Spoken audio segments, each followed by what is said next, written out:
Wenn dieses Video hier online geht, ist gleich Lead-Time. Mein Name ist Harden und heute spielen wir eine weitere Partie, die Fugger 2. Beziehungsweise, wie ihr schon beim letzten Mal mitbekommen habt, natürlich nur einen kurzen Abschnitt. Aber es lohnt sich. Das letzte Mal sind wir ja quasi fertig gewesen mit allem, wie wir sehen. Und es wird extrem knapp und wir müssen gucken, ob wir jetzt ins Gefängnis gehen oder nicht. Das wird jetzt, also in den Armenturm oder nicht. Das wird jetzt quasi der entscheidende Punkt sein. 154 Taler, das könnte gerade so reichen, um nicht ins Gefängnis zu gehen. Arbeiter, ja, wir haben 807 an Kosten gehabt. Hier die Verkaufssteuer und die Kirchenzehn haben wir ganz schön reingeknallt. Es gelingt euch, Bürger Enbrecht ohne Amt vor einer ungerechtfertigten Steuernachzahlung zu bewahren. Sein Dank ist euch gewiss. Bernfried, Friedrichs Gegenspieler, wird Baumeister in Lichterheide. Ritter Bernfried, Baumeister in Lichterheide, Schwertfriedrich bei Edelfrau Jolore, Kämmerin in Lichterheide an. Im nächsten Jahr wird gewählt, ach ja, der Ratsherr in Lichterheide. Und ratet mal, was der Baumeister mit entscheiden darf. Fischfang verlief mäßig. Eure Exporte brachten 650 Taler. Na, das ist doch schon mal gut. Das sollte uns jetzt genug bringen, um hier voranzukommen. Und zwar im Sinne von, wir exportieren einen ganzen Wagen voll. Allein diese Kosten. Und jetzt verkaufen wir das? Ah je, das wird echt knapp die nächsten Jahre. Okay, wir sollten ruhig bleiben und einfach weitermachen und hoffen, dass die Exporte mehr bringen. Und ja, wir bewerben uns für den Ratsherrn. Und hier, wenn wir auf den blauen Knopf drücken, können wir übrigens sehen, wer sich noch bewirbt. Eigentlich haben wir schlechte Chancen, weil 3 Leute bestimmen dieses Amt. Der Baumeister, der Kämmerer und ich vergesse immer den dritten, immer. Und jedenfalls die 3 bestimmen das. Und einer davon mag mich schon nicht, weil er mein Gegenspieler ist. Und ich glaube, das trumpft alles, selbst wenn wir den auf maximal mögen bestechen würden. Naja, gucken wir mal, wie es weitergeht. Wollt ihr wirklich? Ja, wir wollen. Oh, 25 Taler. Es wird immer besser, immer besser. So. In diesem Jahr widerfuhr euch nichts Besonderes. Um das Amt als Ratsherr in Lichterheide bewirbt sich Dirk ohne Amt, Friedrich ohne Amt. Baumeister Bernfried stimmt für Dirk. Richter Aloysius stimmt für Friedrich. Kämmerin Jolore stimmt für Dirk. Bei der wurde ich ja schließlich angeschwärzt. Damit wird Bürger Dirk Ratsherr in Lichterheide. Ah, sie sucht nochmal. Okay. Die reale Geschichte ist mir egal. Bürger Friedrich ohne Amt, der Fischfang verlief schlecht. Eure Exporte brachten euch 1300 Taler. Allein die Exporte. So, wir lassen das alles so. Wir verkaufen. Und damit ist jetzt Zeit zum Exportieren. Ich würde sagen, wir nehmen 3 Arbeiter und ein Boot dazu und schauen mal, was wir so damit erreichen können. Ah, wir haben 152 Taler übrig. Ich sehe den Kapitalismus in meinen Arten voranschreiten, genauso wie ich es wollte. Ach ja. In diesem Jahr widerfuhr ich nichts Besonderes. Und es gibt nur Realhistorie.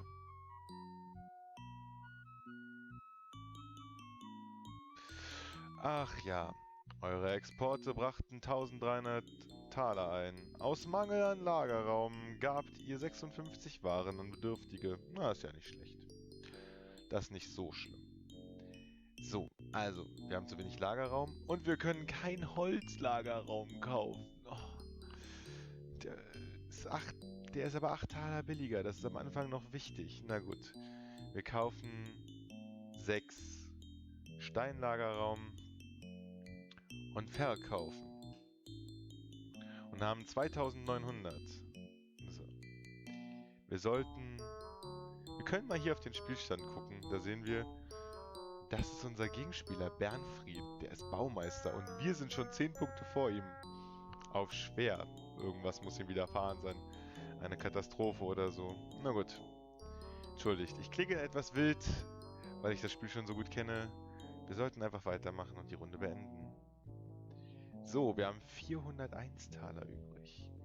In diesem Jahr widerfuhr ich nichts Besonderes. Landgraf Baldur, Geheimrat in Berghöhe, führt ein Manöver in der Umgebung von Meucheltann durch. Der Fischfang verlief schlecht. Euer Export brachte 1300 Taler ein. Wir sehen ja auch, dass der Preis für Fisch immer mehr sinkt. Aber wir sollten erstmal bei Fisch bleiben. Warum? Das erkläre ich euch dann noch später. Jetzt sollten wir erstmal neue Karren in Auftrag geben. Wir haben einen Karren, der kann 100 Waren transportieren. 2 Karren können schon 200 Waren transportieren. So, und jetzt müssen wir kurz gucken, wo liegt Waldstein? Hier. Schade, denn wenn es hier oder hier am Fluss liegen würde, könnte man auch Schiffe nehmen. Das ist erstens weitaus sicherer und zweitens kann ein Schiff viel mehr Waren transportieren. Aber gut, wir bauen, würde ich mal sagen, 2 Wagen. Einen mehr als wir brauchen. Wir wollen erstmal nur 200 Waren verschieben. Denn wir wollen den anderen Wagen nächstes Jahr zur Reparatur geben. So, wir schicken ihn also los. Die Auslastung ist hervorragend. Wir versuchen mal noch etwas die Produktion zu steigern. Und jetzt beenden wir die Runde und gucken, was passiert. Und denkt dran, das perfekte Produktionsverhältnis sind immer 3 Arbeiter auf einem Boot. Wir haben wieder 435 Taler übrig, das ist sehr gut.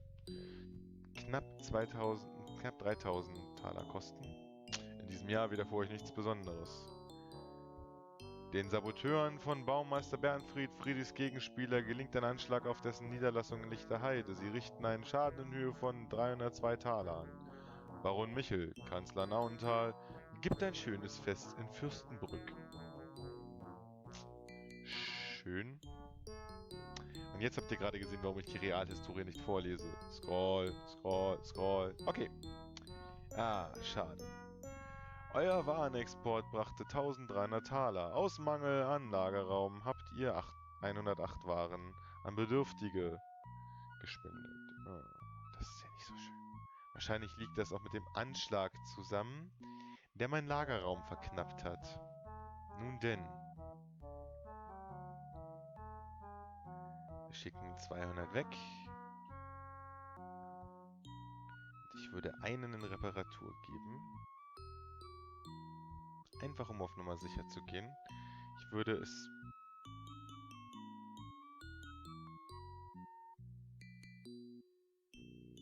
So würde ich es machen, dass wir wenigstens etwas mehr Lagerraum haben. Eigentlich wollte ich ja was anderes euch zeigen, aber gut, dazu kommen wir jetzt noch nicht. Ah, 186 Taler. Oh, das könnte knapp werden. Arbeiter, Produktionsmittel, Transporte, Zölle.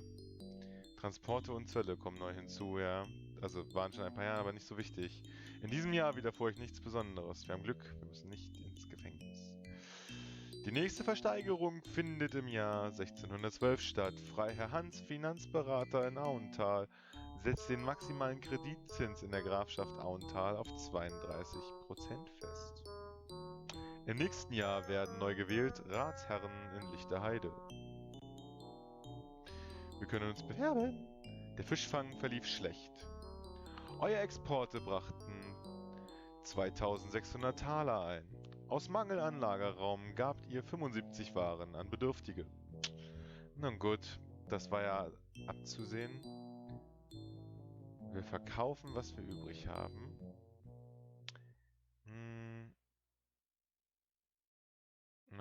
Okay. Ja, geben wir nochmal einen Beauftrag. Komm. Ich würde sagen, wir kaufen nochmal 10 Quadratmeter. Und bewerben uns hier für den Ratsherrn und haben Mitbewerber Hermann ohne Amt, Agnes ohne Amt, Bernward ohne Amt. Alles klar, na denn. 34 Taler. Ah, sehr gut. Aber es wird. In diesem Jahr wieder für euch nichts Besonderes. Um das Amt des Ratsherrn in Lichterheide bewerben sich Hermann ohne Amt, Agnes ohne Amt, Bernward ohne Amt, Friedrich ohne Amt. Baumeister Bernfried stimmt für Bernward. Richter Aloysius stimmt für Hermann. Kämmerin Erich stimmt für Hermann. Damit wird Bürger Hermann Ratsherr in Lichterheide. Ach ja, der Fischfang verlief schlecht. Eure Exporte brachten 2600 Taler ein. Jetzt. Oh, ich habe einen Bauauftrag gegeben, anstatt einen zu reparieren. Na gut. Passiert, wir reparieren einen. Wir erhöhen. Und wir verkaufen. So. Das wird lustig. Dieses Jahr sollten wir recht viel übrig haben. Dann kann ich euch nächstes Jahr zeigen, was ich schon die ganze Zeit zeigen wollte.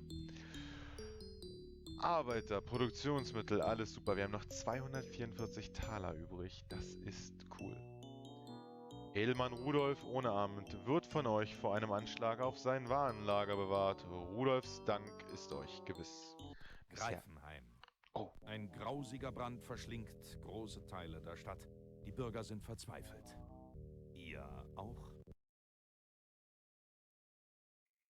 Oh bitte, Feuer verschone mich. Gott sei Dank bin ich ja nicht in Greifenheim.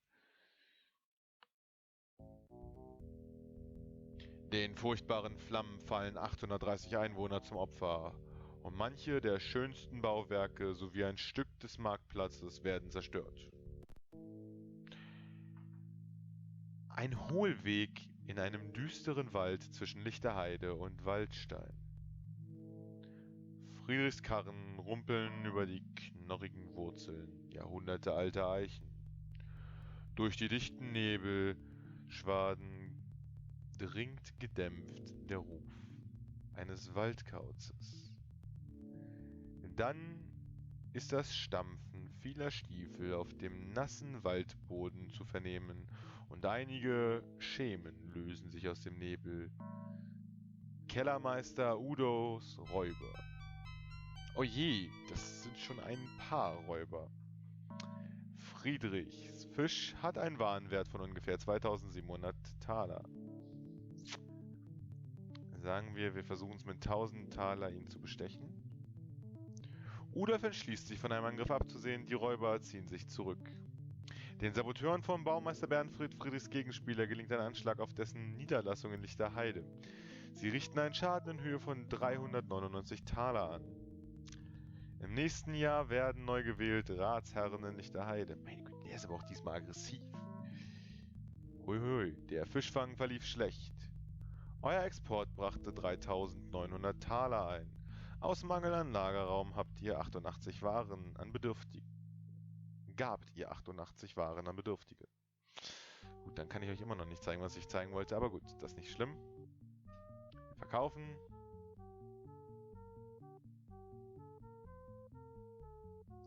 Wir reparieren. Das sind 160. Ja, das ist besser. Okay. Und wir bewerben uns als Ratsherr in der Hoffnung, dass Bernfried ist zurzeit Baumeister in Lichterheide und Gegenspieler von Friedrich. Wollt ihr eure Runde beenden? Ja. 102 Taler minus, das ist vollkommen okay. Um das Amt als Ratsherr in Lichterheide bewerben sich Rudolf und Friedrich. Baumeister Bernfried stimmt für Rudolf. Richter Aloysius stimmt für Rudolf. Kämmerer Erich stimmt für Friedrich. Ach, nett. Damit wird Edelmann Rudolf Ratsherr in Lichterheide. Die Aufräumarbeiten nach dem großen Brand von 1609 gehen in Greifenheim wegen der Gefahr einstürzender Balken schleppend voran. Baron Adelbert, Erzbischof in Mittelland, ändert die Kirchengesetze im Mittelland. Schön, schön, schön. Der Fischfang verlief ausgezeichnet. Euer Export brachte 3900 Taler ein. Aus Mangel an Lagerraum gabt ihr 113 Waren an Bedürftige. Gut, das ist zwar etwas mehr als ich wollte, aber gut, was soll's. Wir verkaufen. Wir reparieren. Und wir kaufen einen Lagerraum. Schauen wir mal. Dann kann ich euch wahrscheinlich nächste Runde genau das zeigen, was ich euch zeigen wollte. Seit Runden.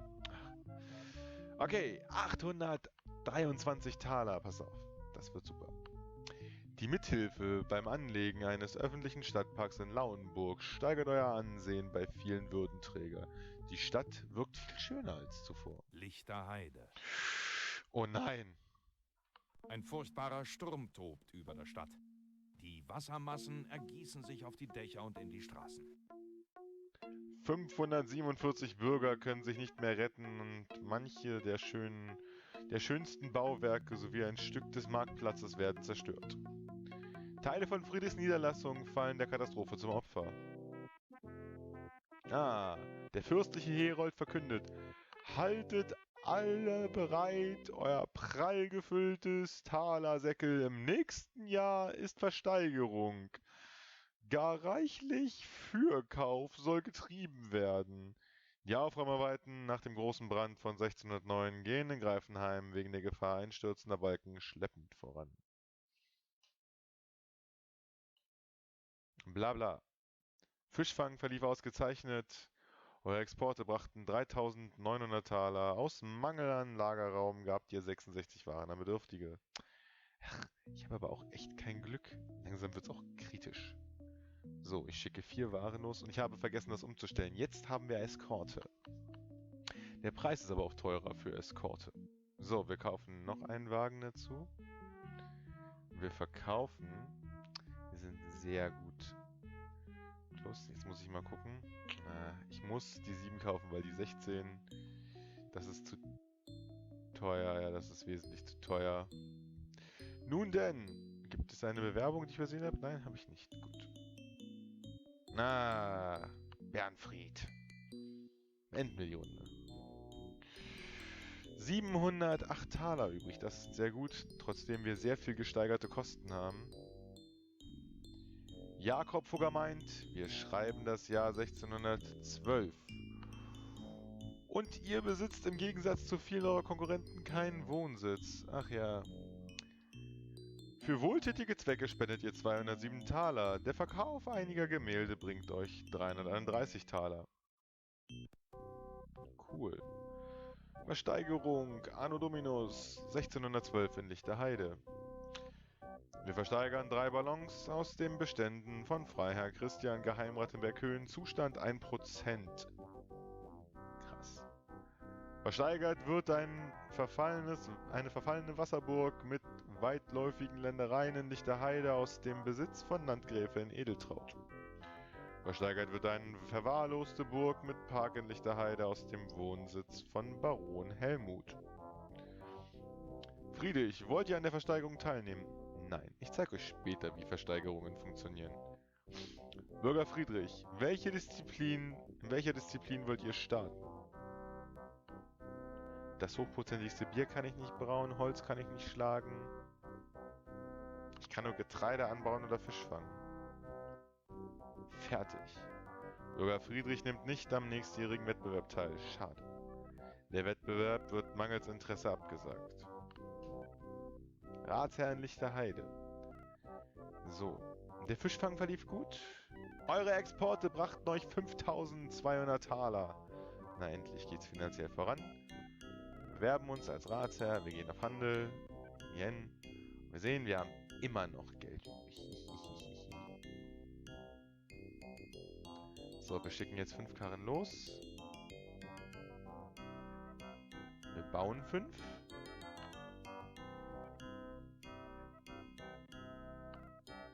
Wir verkaufen. Und wir kaufen nochmal 7 Quadratmeter dazu. Dann sollten wir nächste Runde eine so geringe Auslastung haben, dass wir die Produktion steigern können. Wollt ihr eure Runde wirklich beenden? Ja. 602 Taler. Arbeiter und so weiter. Ach, toll. Nur 5.139 Taler. Der Tod eines Onkel 9. Grades bringt euch eine Erbschaft in Höhe von 341 Talern ein. Nett. Um das Amt als Ratsherrn Lichter Heide bewerben sich Arndt ohne Amt, Friedrich ohne Amt. Baumeister Bernfried stimmt für Arndt. Richterin Alexandra stimmt für Arndt. Kämmerer Erich stimmt für Arndt. Damit wird Edelmann Arndt Ratsherrn Lichter Heide. Moortal. Die Stadt wird das Opfer eines furchtbaren Brandes, der tagelang seine Bewohner in Atem hält und viele von ihnen verschlingt.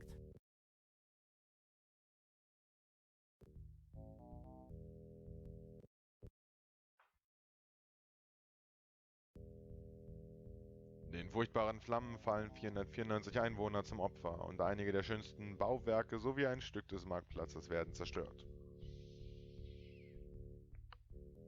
Über die Jahre sind die Einwohner von Waldstein um einiges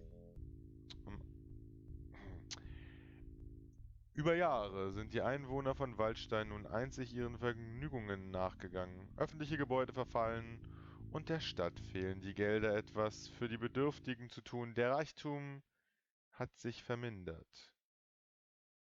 Die Aufräumarbeiten nach dem großen Brand von 1609 gehen in Greifenheim wegen der Gefahr einstürzender Balken schleppend voran. Ritter Bernfried, Baumeister in Lichterheide, ändert das Lagerraumpreisniveau in Lichterheide. Wahrscheinlich stellt er es hoch. Der Fischfang verlief ausgezeichnet. Eure Exporte brachten euch 6.500 Taler ein. Sehr gut. Wir gehen hier hin. Der Preis für Fisch ist vor Ort gestiegen.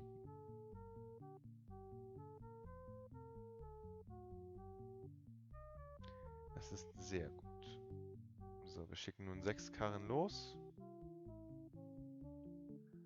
Kaufen. Nein. Schicken alle zur Reparatur. Und erhöhen die Produktivität auf, sagen wir, 21,7.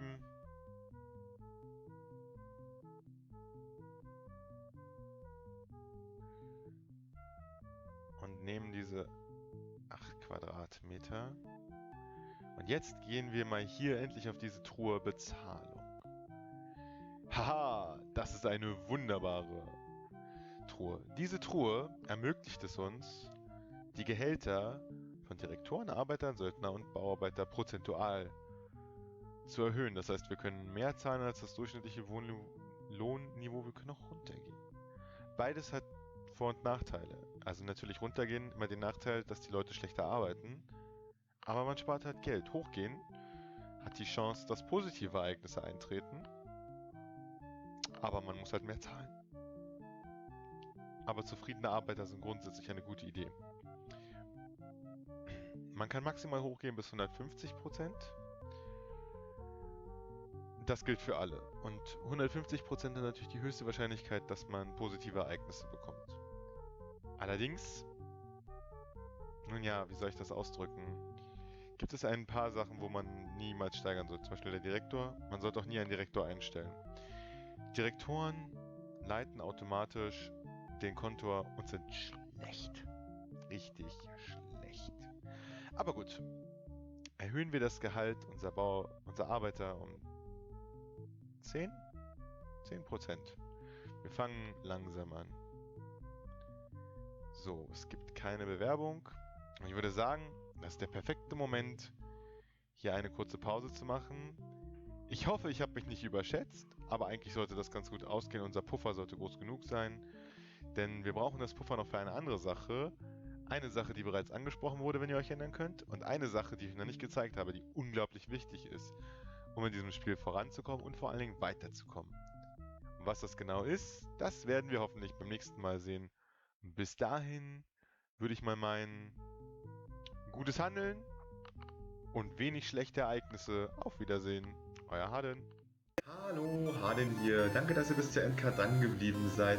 Ab jetzt möchte ich meine Endcards dafür nutzen, um euch möglichst einmal im Monat einen neuen Streamer oder YouTuber vorzustellen, den ich besonders unterhaltsam finde. Und anfangen möchte ich mit einem meiner Favoriten, und zwar mit Gamerzack aus Malaysia. Ich bin auf diesen herrlichen YouTuber gestoßen, als ich damals ein Let's Play von Caesar 3 gesucht habe. Und das könnt ihr bereits auch im Hintergrund sehen, denn Gamersec ist vor allen Dingen bekannt für seine Let's Plays von alten Impression Games, also Caesar 3, Pharao, die Erweiterung Kleopatra, der erste Kaiser, auf Englisch heißt es ja Emperor. Unglaublich toll, er hat da unglaublich schöne Videos gemacht, er hat auch eine tolle Videoreihe namens City Doctor, wo man ihm Save Games einsenden kann und er die Städte dieser alten Impression Games sich anguckt und repariert oder notfalls neu baut. Er hat auch eine unglaublich tolle Playlist an Retro-Let's Plays, die er gemacht hat, die er Nostalgiasm nennt. Oder Abandonware Adventures, wo er dann nur Spiele spielt, die es technischerweise so nicht mehr zu kaufen gibt. Und er macht auch neuere Let's Plays von Spielen, die mehr oder weniger Neuauflagen von alten Spielen sind, wie Two Point Hospital. Und das Einzige, was wirklich ein bisschen raussticht, aber was ich auch über seinen Channel erst entdeckt habe, ist They Are Billions. Wenn ihr also Lust habt, mehr von diesem tollen YouTuber zu sehen, dann folgt einfach dem Link in der Beschreibung oder folgt seinem Abo-Knopf. Wenn ihr mehr von mir sehen wollt, dann kommen jetzt hier 2 Videovorschläge für euch. Oder ihr könnt meinen Abo-Knopf drücken und vielleicht auch noch die Glocke läuten. Und ich beende diese Endcard mit einem Community-Schrei in 3, 2, 1. Leave!